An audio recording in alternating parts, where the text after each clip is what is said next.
When Corey Haim first revealed the story of the horrific treatment he suffered as a child star, many believed he was talking about Charlie Sheen. Ultimately, even more information came out after his untimely death, and the truth was much darker than anybody knew. Corey Haim could be a poster boy for child actors who failed to launch as adults. It was addiction that got him in the end, but there are some sinister accusations to explain Haim's tragic fall from grace. Growing up, Corey's mother noticed something worrisome about her son. He lacked confidence and seemed painfully introverted. And if you're a shy teenager, the last place you want to be is in the spotlight. But his mother thought that thrusting him onto a stage would cure his shyness. She signed him up for improv classes and even mime lessons. Unlike Corey, his older sister, Carrie, did want to act. It soon became his job to go with her to auditions. While Carrie was met mostly with rejection, Corey got the opposite reaction. Even though he wasn't auditioning, producers wanted him. First he did some commercials, and then he got his first role, a Canadian educational TV show called The Edison Twins. It wouldn't be long before he made the massive leap to Hollywood. In 1984, when he was 13, he won a role in a movie, a thriller called Firstborn. In it, Corey plays the son of a woman who begins seeing a not-so-nice guy named Sam, played by Peter Weller. Although this should have been an exciting milestone for Corey, the set of the film proved to be terrifying, all thanks to his co-star's disturbing scare tactics. On his first day on set, Corey made the mistake of trying to compliment Peter Weller on his acting. Weller, who played the boy's violent stepfather, grabbed the barely teenage Corey, threw him against a wall, and demanded that he never speak to him again on set. Weller later blamed his behaviour on his method acting, but Corey found it hard to recover from the ordeal. Even though his parents divorced in 1982, Corey was still hurting. At a crew party for the movie, he watched as his parents danced, but not with each other. On seeing his parents with other partners, he burst into tears. After a handful of small roles, Corey finally got a lead part in 1985's Silver Bullet. Then he won a Young Artist Award for his performance in the TV movie A Time to Live with Liza Minnelli. Once Corey hired a Hollywood agent, he stepped into a lead role almost immediately. Lucas came out in 1986, and Corey was the titular character. Years later, his friend and fellow 80s actor Corey Feldman said that there was some serious trouble on the set of Lucas. Feldman alleges that co-star Charlie Sheen molested Corey Haim sometime during the shoot. Of course, Sheen denied these allegations, and he had someone surprising in his corner. Believe it or not, it was Corey's sister, Carrie, who stood up for Sheen. She said that Sheen was too busy with her to be messing with her little brother. The accusation against the actor seemed to disappear. Then, in 2017, Sheen was once again accused of assaulting Corey Haim while filming Lucas. This time the accusation came from actor Dominic Brascia, who worked and became friends with Corey on The Lost Boys. Corey's mother, Judy, decided to speak out. She said that nothing could have happened on the set of Lucas because she would have known about it. She then accused Dominic Brascia of being the one who abused her son. This sounded exactly like what Sheen needed to hear, and that's why some people believe he paid her to say it. In spite of what may or may not have happened on the set of Lucas, Corey's performance ignited interest. With all the excitement around his career, the young actor decided to leave Canada and move to Los Angeles. Around this time, Joel Schumacher was looking for young actors for his vampire film, The Lost Boys. Corey was soon cast, and he met someone who would change his life. Another Corey by the name of Feldman. Most of the other actors in The Lost Boys were old enough to party, but the Coreys just hung out together watching movies. A friendship began to blossom, but it was also a friendship destined for incredible highs and unspeakable lows. The Lost Boys turned out to be a hit, and many still regard it as a classic. The film was also the starting point of a film partnership between Haim and Feldman. It was at this point that people started calling them the two Coreys. Haim had found a friend and someone to star in movies with. What could go wrong? In short, everything. The director of their second film together, License to Drive's Greg Beeman, said that the Coreys liked to goof around on set, and sometimes they would disappear altogether. But he did add that they always showed up for work on time. It sounded like just a couple of teenagers having fun, but there was something much darker going on. License to Drive required Haim to drive a car, but there was a problem. He only had a learner's permit, which meant there had to be an adult in the car when he was driving. To keep within the law, the producers had an adult hidden in the back seat whenever Haim had to drive. But it turned out there were other reasons for Haim not being suitable to drive a car. He later said that while making the film, his struggle with addiction was already an issue. During a stint in rehab, doctors gave him prescription medication to deal with the withdrawal symptoms. Thus began a serious issue with Valium.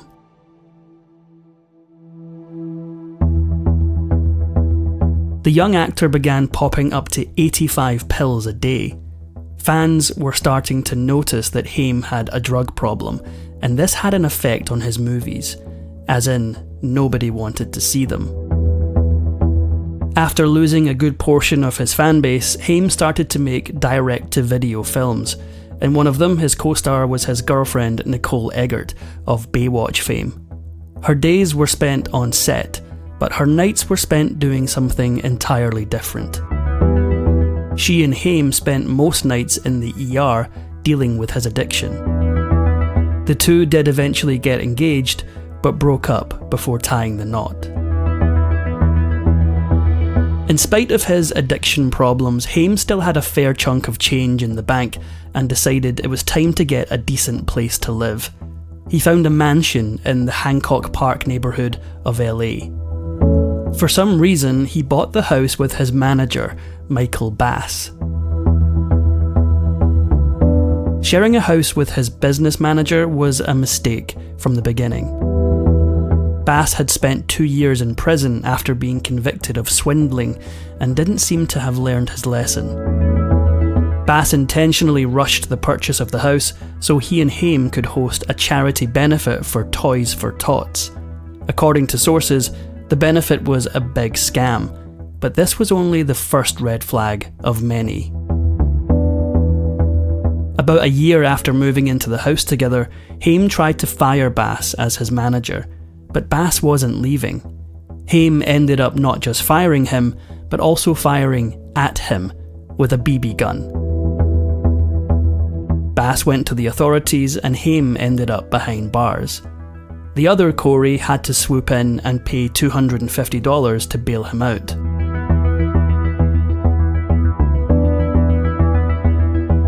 A year after this episode, Haim's friend Corey Feldman defended Michael Jackson as he faced disturbing allegations in court. When Jackson settled out of court with his 13-year-old accuser, he wanted to thank Feldman for his support. He invited Feldman and Haim to spend time at his Neverland Ranch. This was the first time Haim had met Jackson, and this friendship was headed for controversy. Over the next years, Haim and Feldman appeared in a large number of rubbish straight-to-video films.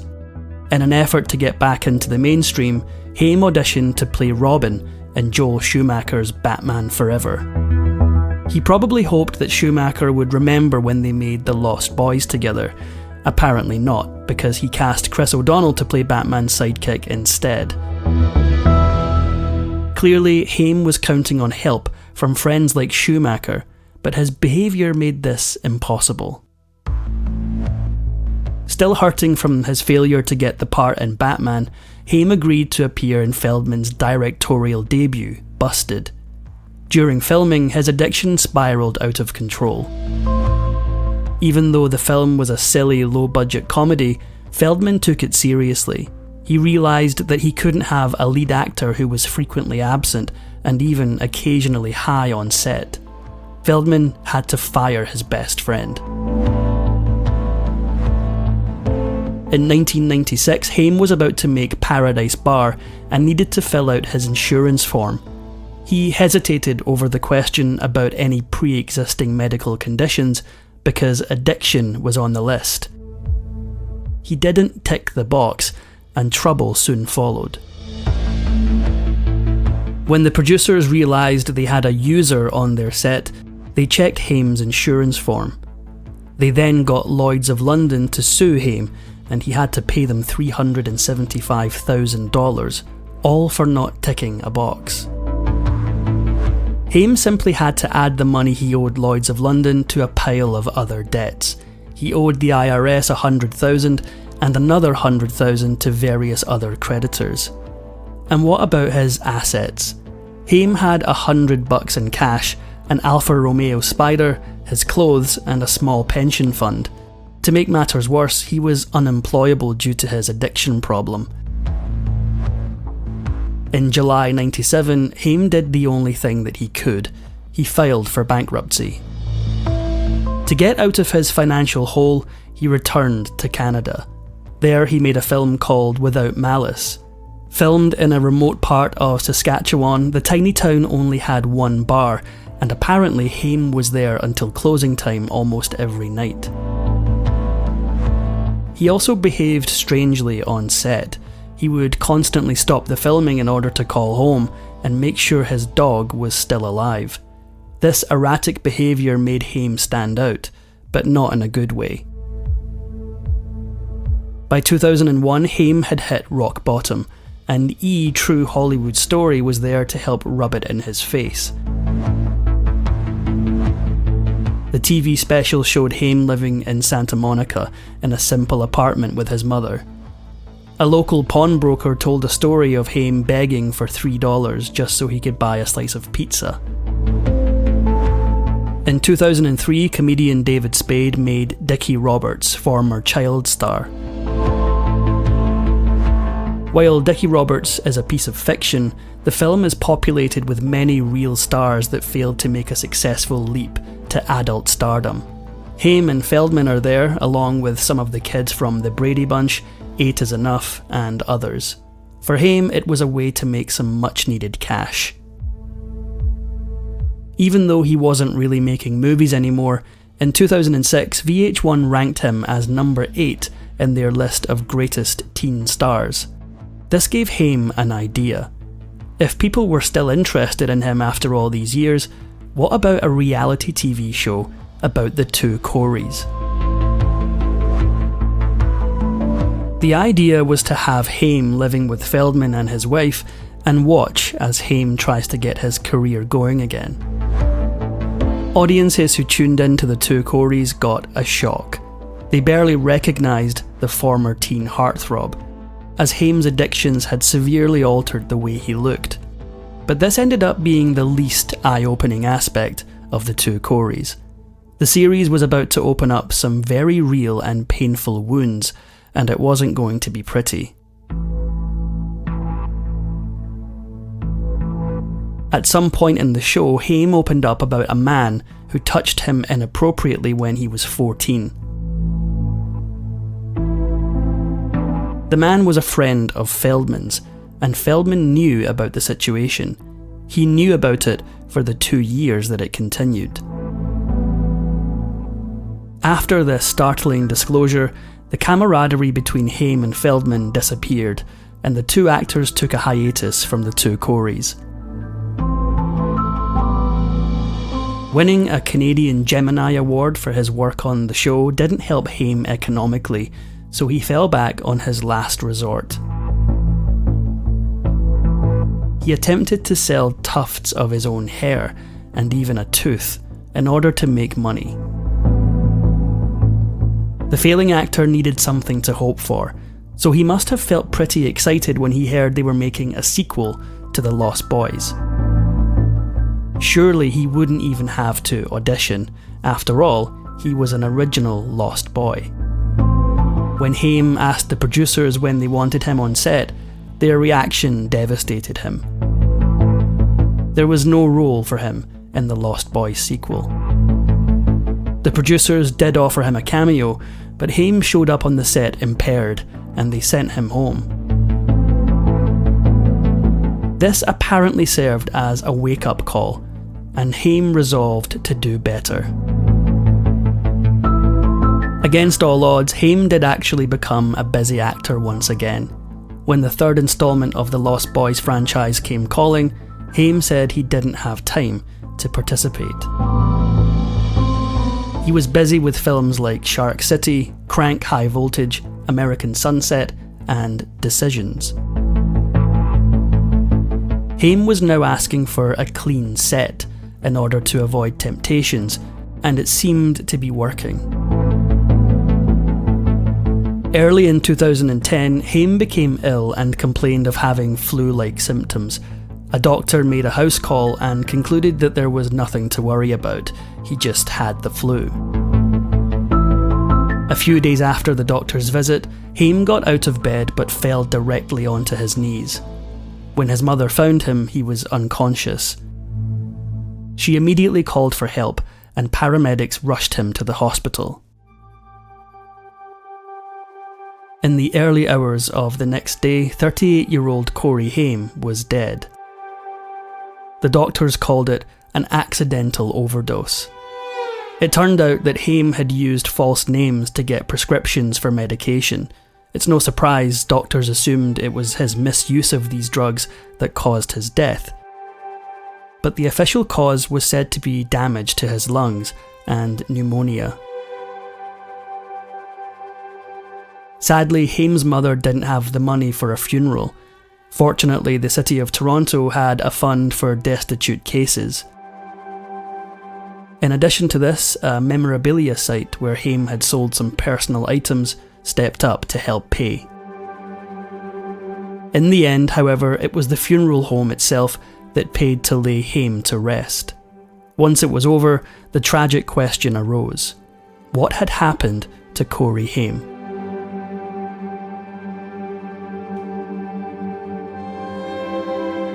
Ten years after his death, Corey Feldman released a documentary about the lives of the two Coreys. In it, there are allegations against many men who Feldman says preyed on one or both of them. Feldman also claims that there is a group called Wolfpack that works on discrediting victims like Haim and himself. While many people find Feldman's accusations far-fetched, others believe that something sinister happened to Haim and Feldman.